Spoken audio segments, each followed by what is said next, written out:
Take action once. Actually, one person's.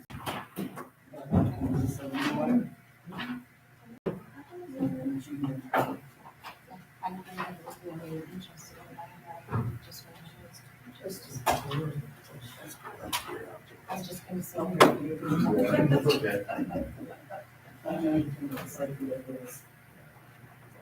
This will be an open meeting, and notice has been given to the public at least 24 hours prior to the meeting by forwarding the complete agenda to the O'Connell County Reporter and all other news media who have requested the same. Copies of the complete agenda were available for inspection at the office of the city administrator. Call the meeting to order. Roll call. Mayor Chris Martin is excused. Daryl Anderson. Here. Dee Donlevy. Here. Bob McGrath. Here. Riley Soul. Here. Lori Svenstrup. Here. Dan Zeller. Here. Attorney Calvert. Need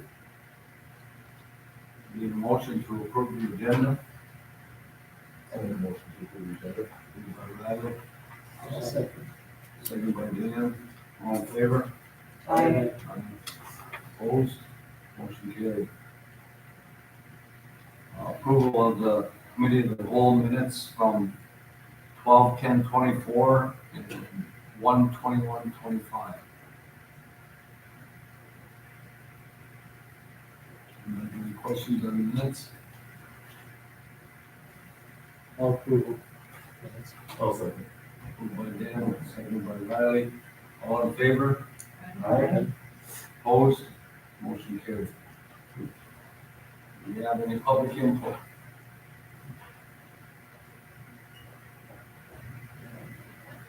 Any public input? Third time, any public input? Move on to correspondence. No correspondence? Nothing. Oh. I apologize. Yes, I'm sorry. Adam Yu reached out to us asking if he could rent our tables. We have about 20 tables in the MP room. He's having Corny. at his play zone on Main Street here, and he doesn't have enough tables for it. So I don't know how you guys feel about that. If you charge them like $5 a table or something, I don't know. It would be on a Saturday. I don't know. Oh, for sure, yeah. Yeah. Yeah, I mean, I would think obviously some kind of contract if you break it, you buy it kind of deal, but.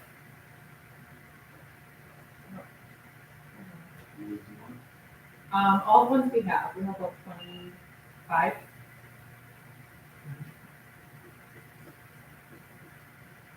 His responsibility to pick up and drop off things, so nothing in the city at all. Correct, yeah, correct.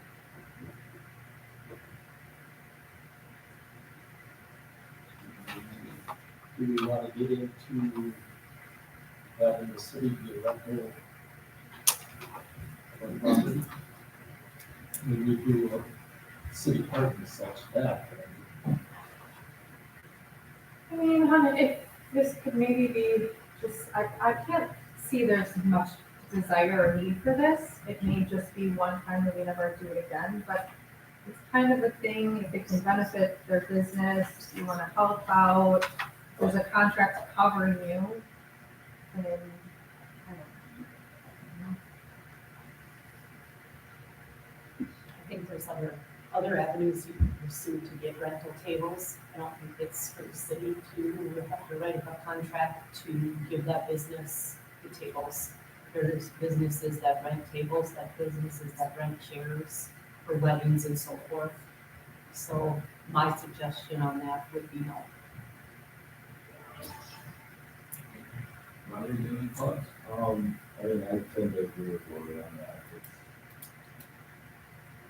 Yeah, is it a rental company or are we this next person that's going to see something that needs to sit down, so we can bring back and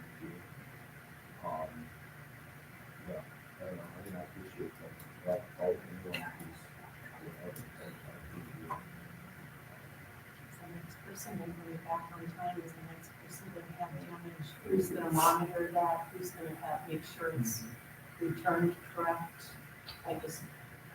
There's other companies. I think,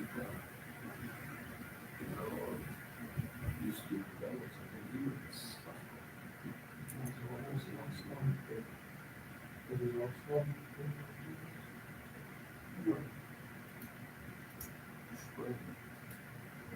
Maybe there's, if we say no, maybe there's some recommendations, a lot of places maybe try this kind of helpful opportunity.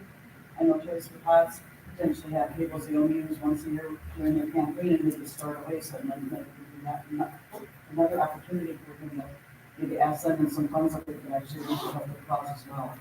Sure. Okay. You know, these cases, lawyers, I really want to get a look for that and ask. Thank you.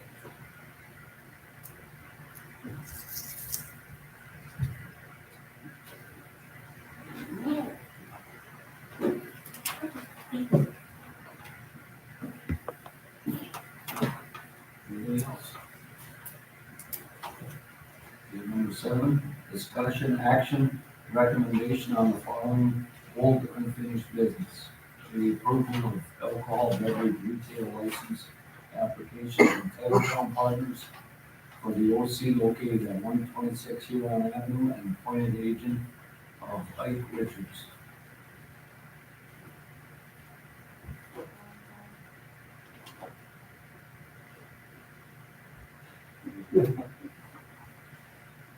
Well, basically won't get his license fulfilled until February 25th, so if you use his provisional, so Yep, the provisional is good for 60 days or until the council approves or denies his original liquor license application. So once you either approve or deny it, the council, the next week, 2 weeks. So once the council either approves or denies, or 60 days has happened, then that provisional license will be void. But until then, he can operate under the provisional license. so if we approve this on the 25th, his license application, this license period starts March 1st. Well, then it will start March 1st. So just wondering. If that's what it says on the application, then and that will get him toward, the end of the provisional, so. The motion to approve the license from the Telecom Partners, the OC, located at 126 Huron Avenue, appointed agent of Motion by Bob, I'll second. second by Dee. All in favor? Aye. Opposed? Motion carried. Number 8, action, discussion, recommendation on the following new business, department reports. Please. Chief Effect is excused from the meeting, she's on vacation, but she did hand out this report. If you have any questions on it, you can always call her or email her. Fire. Josh is also excused from the meeting. I think this is for sports stuff. Yeah, I hand it off. I think that's what you just held up and Oh, this is true. Yep, okay, thank you.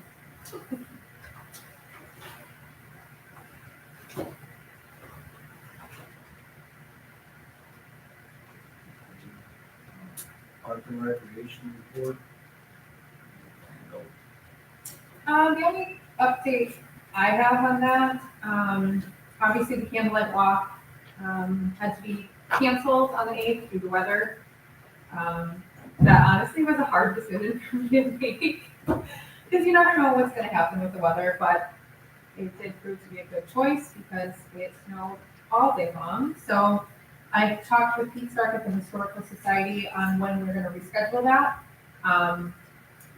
It's either gonna be the last week of February or sometime in March. He hasn't gotten back to me on that, but we'll work on getting a rescheduled date and get that posted as quickly as we can. The utility report. I think Matt forgot about us. We did talk about it today, but you may have forgotten. The grocery report. Jeremy can be here tonight, he has something requesting, I think, but he will be here next, for the council meeting, so he's gonna give his report then, and he has a couple of items on the, agenda to talk about, so he'll be here for the council meeting. Building inspection report. Your monthly sheets of finance, obviously this is our first month for the year, January 2025. Typical month, 14 permits issued for January. Puts us at permitting costs of $928, the project value of $184,111. We did receive a call today actually on 615 Superior Ave. Unfortunately, there's a 30-day notice that needs to be given to the previous owner, which will happen next week. So it's 30 days from that. This puts us at, Jeremy, I figured out around March 8th is when that'll be done. Then that agency can go in and remove the item. So they're not gonna be there on the 10th, I can guarantee you that, but it'll be within that time frame. So at least we got some progress on that. We got some answers on. What was it I was gonna use? 615 Superior's in the corner of Superior Madison. Superior Madison High School. Yeah. We're also working on breaking out on, house on Madison Street. There's some holes in the roof and stuff like that. There hasn't been anybody at this house in a long time. I'm sure the one we were talking about on the north side of Madison, or the north side of Madison Street. Along with some other projects that we have, in the past with the structure with Tyvek going on them. And continuing on with the, landlord tenant stuff with the city. That's all I have. Okay,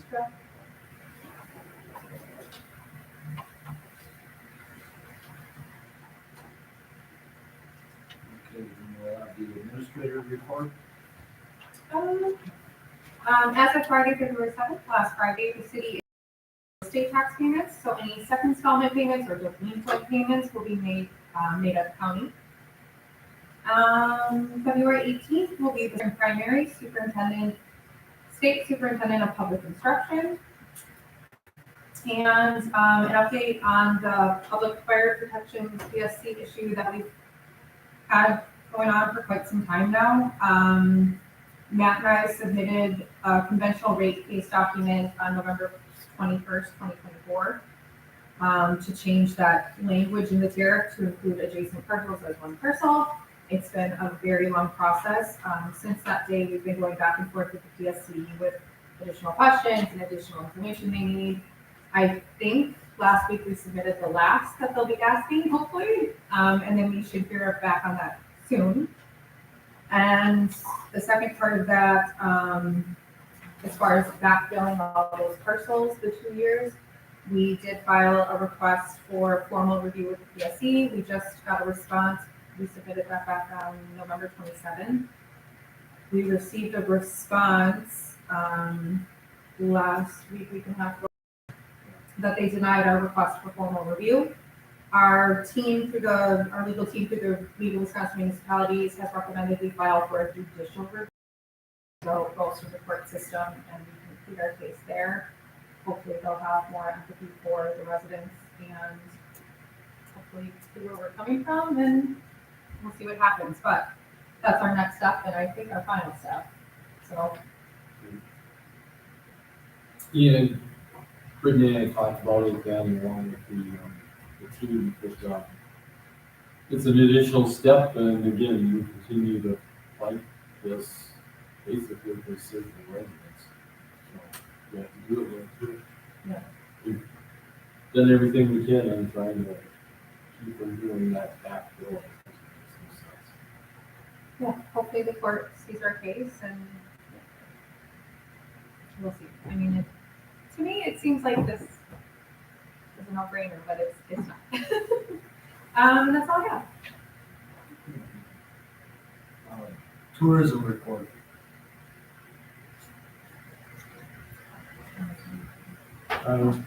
I guess, we can probably take that off for now. The Tourism Commission obviously is just getting started. They have their second meeting on February 5th. So they're just starting to make those decisions and get their plan in place. So the first couple meetings are just kind of getting their ideas together and organizing them, and they're off to a great start. They have some great ideas and a great team there. So if there's any updates, I can bring them up. We can just take that off the agenda for now. Technology report.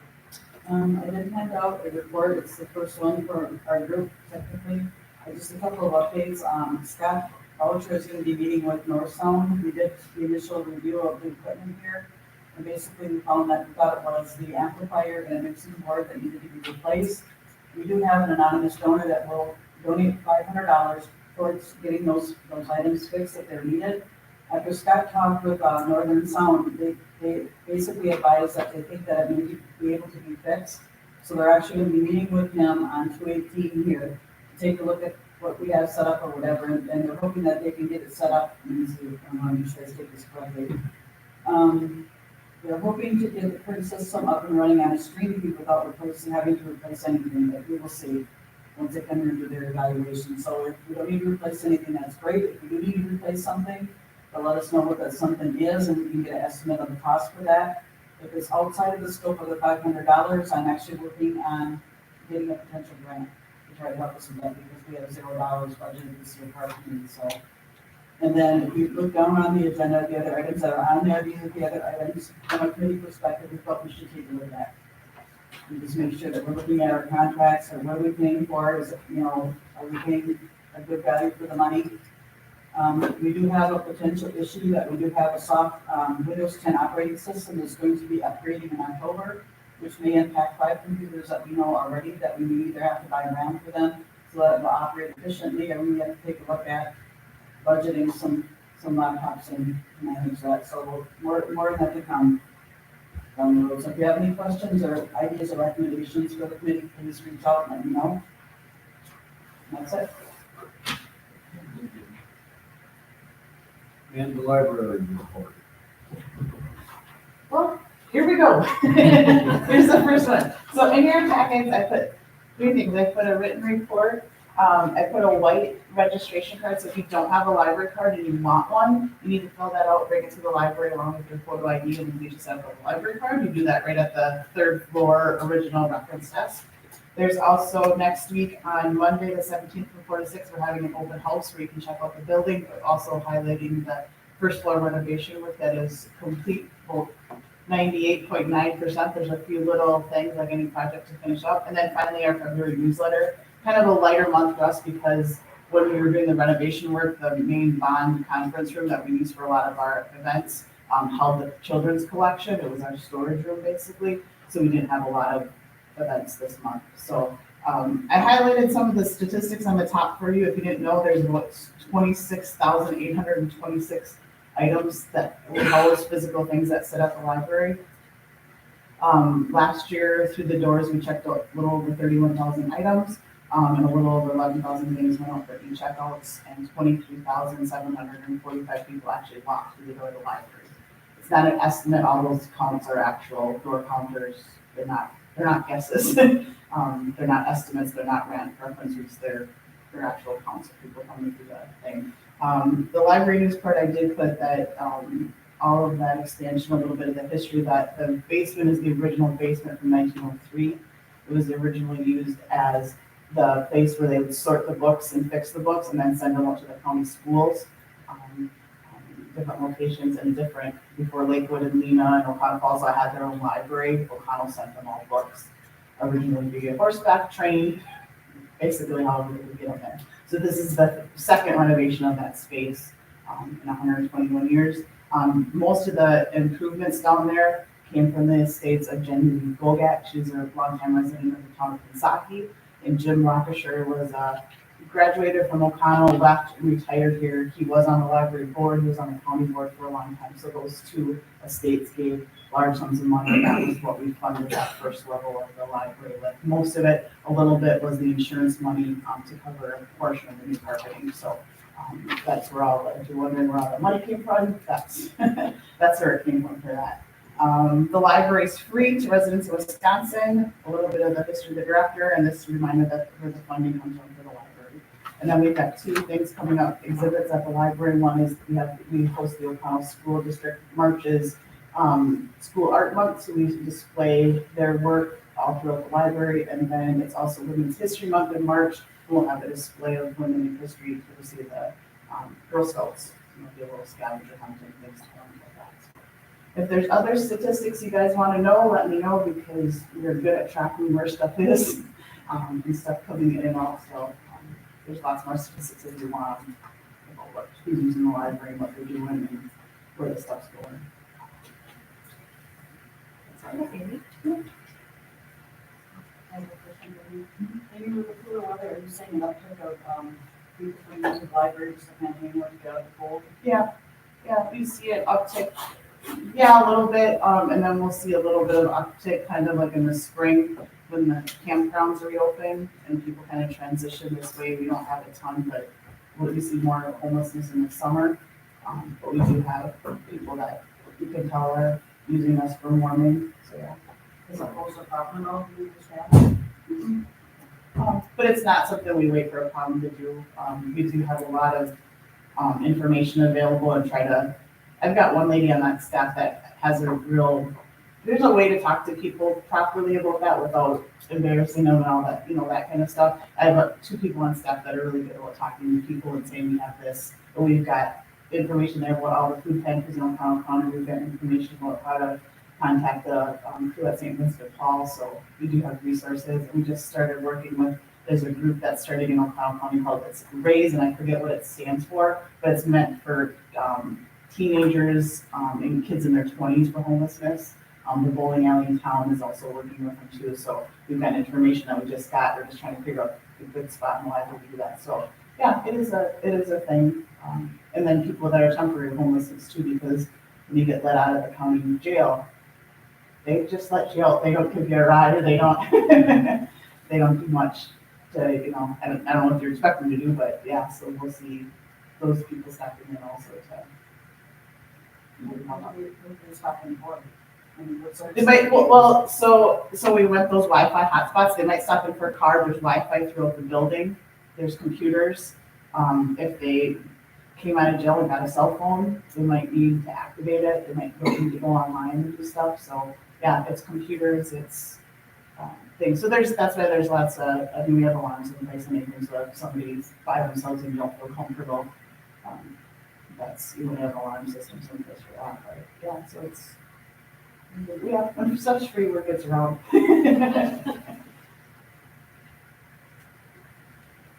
Okay, need a motion for adjournment.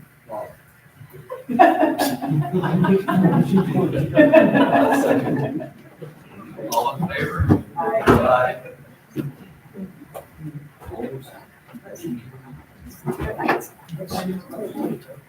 Yes. My husband asked me, why do we have a forestry entity? Because I thought it was No, the forestry is separate because they actually do a lot of individual things for the city and Probably is there. all the different divisions in the city. So, yeah.